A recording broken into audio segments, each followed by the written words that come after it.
Hey, what's up? This is Chosen, and this video is going to be a champion guide for Skytouch Shaman, so let's get into it.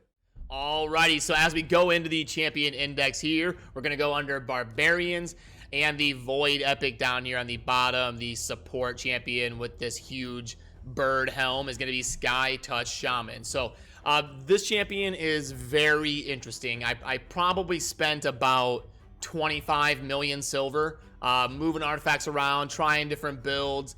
I spent like 5 hours doing different masteries and all sorts of different testing to kind of figure out exactly how she works as a champion and kind of the best ways to use her. So I'm not gonna have an infographic for this one because there's so many different ways to play her and different things I want to talk about, different masteries, that I don't want to put out like one mastery build for her. So but I'll walk you through kind of the masteries I'm currently using on mine, so you can screenshot those if you want, and we'll just kind of have a discussion about my experiences through testing her. So the first thing we're going to notice is the base speed of 102 is very good, and she has pretty good defensive stats in 18.3k base HP and 1.1k base defense is not too bad in terms of the stats there. So she's a very interesting champion because she's got an AoE A1, heals by 15% of damage inflicted if the champion's less than 50% HP, boosts this champion's turn meter by 20% instead if the champion is above 50% HP. So she's going to be able to crank out turns, but she kind of slowly dwindles her HP over the course of a fight. So the first part of that is designed to help her sustain herself when she gets too low, but what I found is she will just eventually pummel herself into the ground. That's not really enough. That 15% of damage inflicted is not really enough to sustain her. Even when I put her in like War Master and Lifesteal, she was still, you know, just blowing through her HP and falling into the ground eventually. I couldn't really get her to sustain it. But the A2 is remove all debuffs from all allies, then place a revive on death buff and a block debuffs buff for 2 turns. So this is a very good ability. It's AoE cleanse, revive on death, and block debuffs. That's actually pretty good for the arena. That's a really insane ability. And then we've got the passive, damage this champion by 10% of their max HP at the start of each turn. So this passive is kind of her identity as a champion. It's very wordy, but I'll kind of walk you through what all this means. So every turn, she's going to damage herself for 10% of her max HP. So if you have 100k HP on her, she's gonna damage herself 10k per turn. Then heal all allies except herself, so it's very hard to get her to sustain, equal to half of the lost HP. So if she has 5 turns and gets down to 50k HP, she's going to be doing insane healing. Like the lower she gets in HP, the more she's going to heal. So she's a balance. You want her to be a little bit lower in HP, but if you let her get too low, she's going to die. So she's a very interesting champion, and she gets much more value the lower HP she gets, but you don't really have to get her that low because she still has very good AoE heals, even if she's got pretty high HP. Then we're going to be place a 30% decreased speed debuff on this champion for 1 turn at the start of each turn. Also has a 50% chance of placing a fear debuff on this champion for 1 turn. So I've noticed that the fear thing, you can get bad RNG and it can be very suppressive. Like I was trying to complete the faction wars for the Barbarians. I was doing stage 21. I'll show you the boss fight of me completing the Barbarians faction wars and kind of walking through my team. I've got a clip of it, so I did complete it, but I found that you can get really bad RNG, and that fear can just be ridiculously suppressive. Like I had one time where she didn't do anything for 5 turns. She just sat there and did nothing, just diminishing her own HP, and then the fear was proccing and she wasn't doing anything. So I think it's a little bit too suppressive. I think maybe like a 25% chance of placing a fear or something would be a little bit better, because I've noticed that it can be extremely very suppressive and kind of keep her down for a long period of time. But it is only 50%, and if you have decent luck, she's still going to get good value. But she works very well with someone who blocks debuffs or cleanses, because if you have a block debuffs on her, she won't place the decreased speed or the fear. So if you can keep a pretty reliable cleanse, a pretty reliable block debuffs on her, she's not going to place these debuffs, and then you're only getting the positives and none of the negatives. Then in terms of the aura, we've got ally HP in all battles, which makes sense. She centers around HP, so it only makes sense that she would have an aura based around HP. So a very interesting champion that you've got so many different routes you can go. With the AoE A1, that means we can wear like a stun set and do the constant suppression. You can go max HP and get her up to like 100k HP. You can go lifesteal with War Master and try to help her sustain. You can, you know, there's builds where people don't ascend her, and then they just use her as like a healer and a cleanser and a reviver and a block stun for the clan boss, the block debuffs. You can block the AoE debuff the clan boss does and block the stun. There's just so many different things you can do. Let me pull up my Skytouch Shaman. That would probably be better while I'm talking about all this stuff.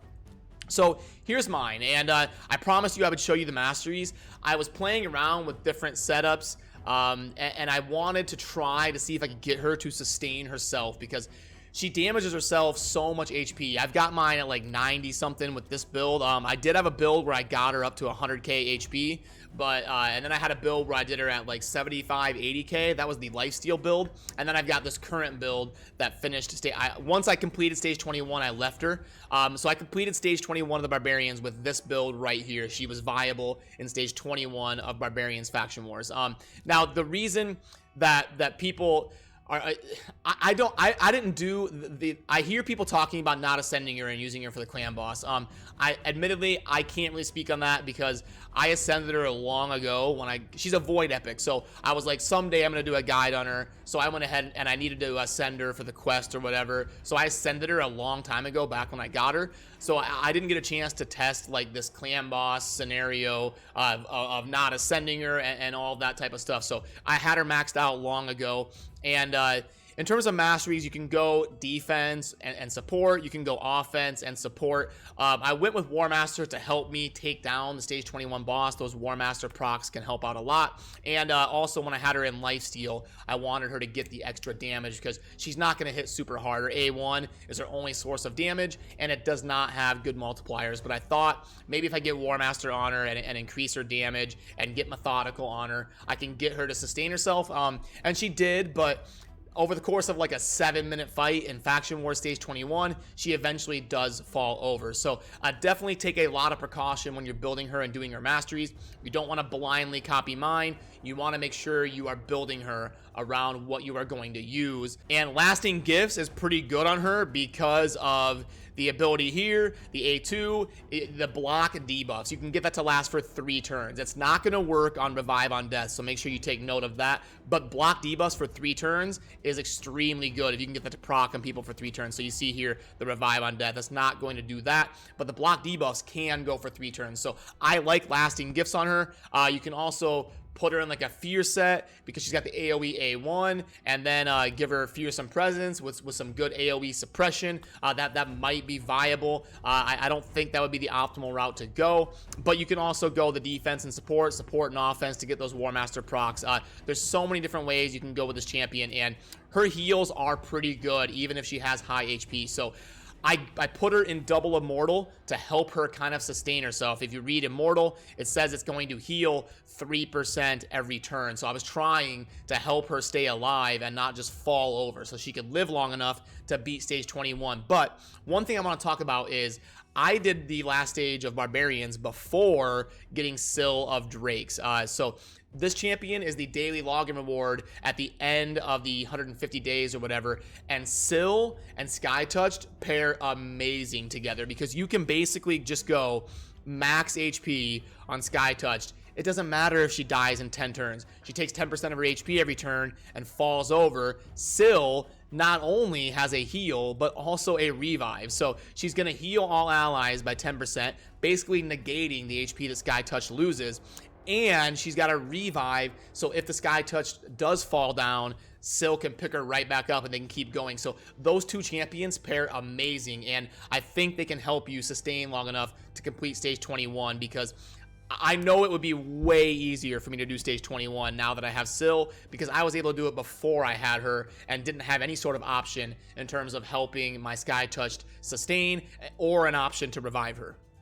I also like to touch on the booking process when I do guides like this. So we don't really need to book the A1. We're not getting a whole lot of value out of these epic books. So what I did was I went ahead and booked her until I got the A2 and the A3. Obviously the heals and these cooldowns are huge. That's probably the biggest priority, is getting these 2 cooldowns. It's 2 books for 2 cooldowns, and Revive on Death and especially block debuffs is insane value. So that's pretty good there. And then getting more heals out of her is obviously good, but I don't think we need to book the A1, so I would prioritize the A2 and the A3 when it comes to booking her, and hopefully you get decent RNG and you don't max out the A1.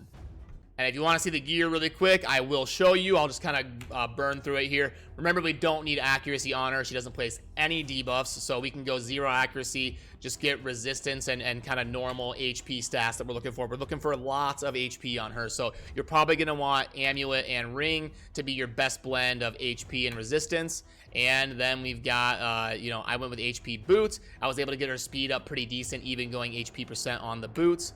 And we're going to want HP percent chest, along with HP gloves typically. So going HP percent on all 3 of those is pretty good on her. And here we go. Lots of HP and speed on that Immortal Shield. That's perfect for her. HP, speed, and resistance, great. And speed, HP, very good on the Immortal weapons there. So that's kind of the gear. And now let's walk into showing her in the Stage 21 boss fight. All right, so here is the clip from when I was doing Stage 21 featuring Skytouch as a healer. You can see every time she takes a turn, you get the AoE, you know, green swirls around everybody, and then we dive into the boss fight, which will probably take a couple minutes, but you'll get to see kind of how she functions in terms of being the healer and source of sustain for my team. And yeah, this is kind of just how I was able to take down and finally complete another faction. And it would be, like I said, it would be much easier now that I have Sill of Drakes, because she's going to pair extremely well with Skytouch. So I know some people are going to be curious about how it worked before day 150 getting Sill. So I wanted to see if I was able to get it done. And the Skytouch that I was using that you just saw, I have left completely unchanged since this clip. I wanted to make sure and be able to talk about it and show it before I did this video. I didn't want to change her until after I did this video and kind of had this discussion about her. So yeah, you can see she just kind of is the main source of sustain. When she takes her turn, right there, you get the heals. And especially based around defense champions like Valkyrie and Vala, like healing them for, you know, 9k every turn, they're basically immortal. Like healing a defense champion that much, they're never gonna fall over. So Valkyrie and Vala are gonna sit here and be able to live through anything basically.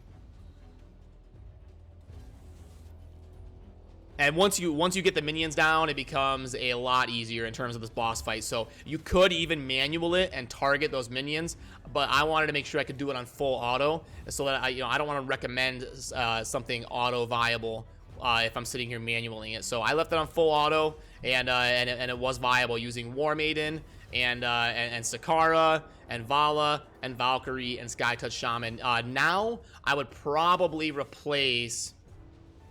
I would probably replace Sakara with Sill, or maybe Vala, but with that defense champion being constantly healed, I do like that. And you can see now Skytouch HP is starting to get a little bit low, and when we get to the end of the fight, Skytouch will be at like a sliver of health. She's slowly dwindling. But if I had Sill of Drakes, like I said, I could take off the immortal gear and I could fire up a Sill, and then her passive would just kind of keep her alive. And then if she does fall over and kill herself with that passive, we can go ahead and pick her up with Sill. So I'm definitely going to slot Sill into this team for either War Maiden or Sakara probably, and maybe Vala. It would depend, but the Sakara can be a little bit tough to keep alive, and the War Maiden as well, because they're 2 attack champions. So I'll have to see how consistent it is on auto in terms of farming stage 20 or 21 to get those glyphs every day.